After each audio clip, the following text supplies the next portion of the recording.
Oi! Amoy! Ayo. Tak nak lah. Dalam video nampak cantik. Saya rasa ni production salah making ni. Rasa kemah lain. Ini kemah rosak je. Okay, play. So, straightkan besi. Ui. Pasang semua besi.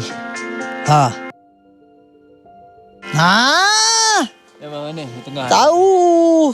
Tengah. Jangan. Ui, banyak ah. Di sini tengah. Ni kiri, ni kanan. Ha? Apa? Oi. Sendu. Wow. Ya Allah. Gatal.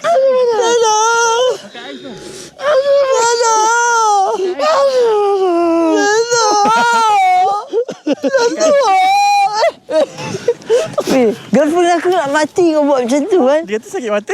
Oh, sakit mata. Panaskan mata, sejuk mata dia.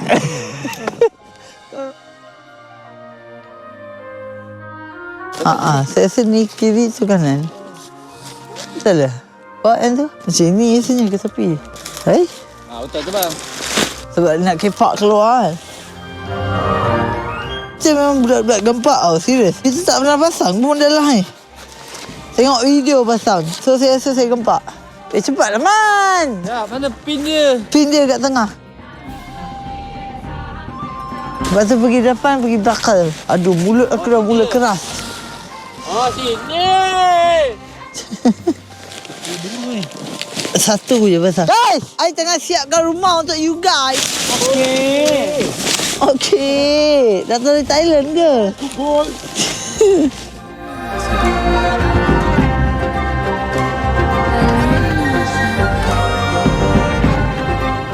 Ya, aku depan, kau belakang.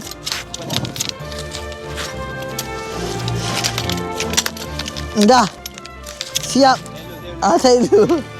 Aduh.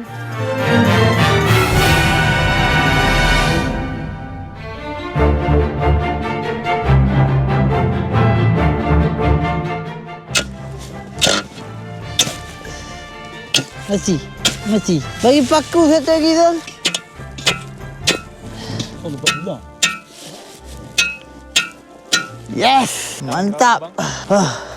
Ada bau lah. Rumah apa tu? Oh ni, ada babi hutan masuk.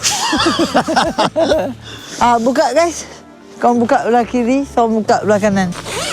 Bang. Apa? Wih, bang.